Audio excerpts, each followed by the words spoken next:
अगर आप भी अपना सपना का घर बनाना चाहते हैं लेकिन बजट लिमिटेड है, तो ये वीडियो आपके लिए खजाने से कम नहीं है, क्योंकि आज हम आपको बताएंगे 1000 स्क्वायर फीट का घर बनाते समय पैसे कैसे बचाएं, कहां-कहां खर्चा बेवजह होता है और क्या-क्या ट्रिक्स अपनाकर आप 2-3 लाख रुपए तक बचा सकते हैं, बिना क्वालिटी से समझौता किए। तो वीडियो को आखिर तक जरूर देखिएगा। चलिए शुरू करते हैं। सबसे पहला काम होता है सही प्लान बनाना। अगर आपका प्लान ही फालतू जगहों से भरा हुआ है, तो आप चाहें जितनी भी कटौती कर लें, पैसे बर्बाद होंगे ही। टिप्स: घर को कॉम्पैक्ट और ज़रूरत के हिसाब से डिज़ाइन करें। बेकार के लॉबी, बड़े-बड़े कॉरिडोर या गैर ज़रूरी ओपन स्पेस ना रखें। ज़्यादा कोनों वाले डिज़ाइन से बचें, इससे शटरिंग और वॉल एरिया ज़्यादा बनता है, मतलब ज़्यादा खर्चा। आर्किटेक्ट या सिविल इंजीनियर से प्लान ज़रूर चेक कराएं। लोकल मिस्त्री की सलाह से पूरा घर बनाना भारी पड़ सकता है। एक सामान लोकल मार्केट से बल्क में खरीदें। एक-एक चीज़ अलग-अलग दुकानों से लेने से दाम बढ़ जाता है। कोशिश करें कि रेत, ईंट, सीमेंट, सरिया एक साथ एक ही सप्लायर से मोल-भाव करके लें। ब्रांडेड वर्सेस लोकल: सब जगह ब्रांडेड चीज़ ज़रूरी नहीं होती। उदाहरण, पाइप, ईंट, रेत में लोकल क्वालिटी अच्छा मिल सकता है। ऑफ सीजन में खरीदारी करें। मानसून या सर्दियों में रेट थोड़ा कम रहता है। प्लानिंग एडवांस में करके आप मटेरियल स्टोर कर सकते हैं। रीयूज्ड मटेरियल: पुराने घर से निकला हुआ दरवाज़ा, ग्रिल, विंडो, टाइल्स, पाइप अगर अच्छे हैं तो क्यों ना उनका दोबारा इस्तेमाल हो।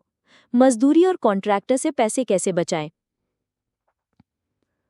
ठेके पर बनवाना वर्सेस खुद बनवाना: अगर आप खुद साइट पर निगरानी रख सकते हैं तो लेबर कॉन्ट्रैक्ट से पैसे बच सकते हैं। लेकिन अगर टाइम नहीं है तो मटेरियल प्लस लेबर कॉन्ट्रैक्ट लीजिए, पर हर स्टेज पर बिल और काम का हिसाब जरूर रखें। स्थानीय मजदूरों को रखें। बाहर से बुलाए गए मिस्त्री का रहना खाना भी आपको देना पड़ेगा। काम के समय की प्लानिंग: हर काम को सही सीक्वेंस में करिए, जैसे स्लैब के बाद कम से कम क्योरिंग टाइम देना। प्लास्टर से पहले वायरिंग क्लियर होना चाहिए। इससे दोबारा काम नहीं होगा, और दोबारा काम मतलब एक्स्ट्रा पैसा। फाउंडेशन और स्ट्रक्चर में पैसे कैसे बचाएं? सॉइल टेस्ट जरूरी है। कई बार लोग कहते हैं सीधा नींव खोद लो, लेकिन जमीन अगर सॉफ्ट या ब्लैक कॉटन सॉइल हुई तो बाद में फाउंडेशन फेल हो सकता है। पहले से सॉइल टेस्ट करा लेने से फाउंडेशन कॉस्ट ऑप्टिमाइज किया जा सकता है। अननेसेसरी डीप फाउंडेशन से बचें। बहुत गहरा फुटिंग डालना हर जमीन पर जरूरी नहीं होता। कॉलम ग्रिड सिंपल रखें। ज्यादा कॉलम और उलझा हुआ जाल मतलब एक्स्ट्रा स्टील, शटरिंग और कंक्रीट। 10 बाय 10 या 12 बाय 12 फीट का सिंपल ग्रिड काफ़ी है। M25 ग्रेड से ऊपर कंक्रीट ना लें। ज्यादा ग्रेड का कंक्रीट जरूरी नहीं होता अनलेस आप कॉमर्शियल बिल्डिंग बना रहे हों। ब्रिक वर्क, प्लास्टर और सैनिटरी में बचत के तरीके: AAC ब्लॉक या फ्लाई ऐश ब्रिक का इस्तेमाल करें। हल्के, टिकाऊ और हीट रेजिस्टेंट होते हैं। मोर्टार की क्वांटिटी कम लगती है और प्लास्टर भी पतला चलता है। प्लास्टर सही तरीके से करें। ज्यादा मोटा प्लास्टर करने से सीमेंट वेस्ट होता है। दीवारें सीधी होनी चाहिए ताकि प्लास्टर की मोटाई समान रहे। सैनिटरी फिटिंग स्टेज वाइज करें। पहले पाइप डालें, फिर वॉल टाइल्स लगाएं, फिर फिटिंग्स। उल्टा करने से फिर से तोड़फोड़, मतलब पैसा बर्बाद। स्लैब और RCC में बचत कैसे करें? स्लैब डिजाइन सिंपल रखें। बहुत कटाव और कर्व वाले स्लैब महंगे पड़ते हैं। स्टील का वेस्टेज कंट्रोल करें। मिस्त्री से पहले से कटिंग प्लान बनवाएं। स्टील ओवरलैपिंग ऑप्टिमाइज करें। स्लैब डालते वक्त प्रॉपर क्योरिंग। 7 दिन तक क्योरिंग से स्ट्रेंथ बढ़ती है और लीकेज कम होती है। बाद में लीकेज रिपेयर करने में ज्यादा पैसा जाता है। फिनिशिंग में मैक्सिमम पैसा कैसे बचाएं? विंडो और डोर साइज स्टैंडर्ड रखें। कस्टम साइज का फ्रेम बनवाने में पैसा ज्यादा लगता है। टाइल या फ्लोर ऑप्शन समझदारी से चुनें। पूरे घर में महंगे टाइल्स जरूरी नहीं। किचन और बाथरूम में अच्छे लगा दें, बाकी में लोकल वर्टिफाइड टाइल्स से भी काम चल सकता है।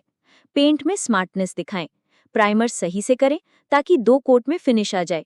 महंगे ब्रांड का लो ग्रेड पेंट लेने से अच्छा है मिड रेंज वाला अच्छा पेंट लें। किन गलतियों से बजट बिगड़ता है? बिना प्लानिंग के काम शुरू करना। एक बार में पूरा पैसा एडवांस दे देना। लगातार साइट विजिट ना करना। हर चीज में महंगे ब्रांड पर ही भरोसा करना। लेबर या कॉन्ट्रैक्टर का हिसाब किताब ना रखना। फाइनल चेकलिस्ट: पैसा बचाने का मास्टर प्लान। प्लान सिंपल और कॉम्पैक्ट रखें। मटेरियल बल्क में और सही टाइम पर खरीदें। स्ट्रक्चर सिंपल और स्ट्रॉन्ग रखें। फिनिशिंग में ज़रूरत के हिसाब से खर्च करें। कॉन्ट्रैक्टर से लिखित अग्रीमेंट करें। हर स्टेज की कॉस्ट प्लस क्वांटिटी का रजिस्टर बनाएं, साइट विजिट जरूर करें, दोबारा काम से बचें, पहले ही सही काम करें। तो दोस्तों, अब जब भी आप 1000 स्क्वायर फीट का घर बनवाने का सोचें तो इन सारे पॉइंट्स को याद रखिए। बिना क्वालिटी से समझौता किए आप 2 से 3 लाख रुपए तक बचा सकते हैं, और वो भी बिना सिरदर्द के। अगर ये वीडियो आपको पसंद आया हो तो लाइक करें, दोस्तों के साथ शेयर करें और चैनल को जरूर सब्सक्राइब करें। फिर मिलेंगे ऐसे ही काम की जानकारियों के साथ। धन्यवाद।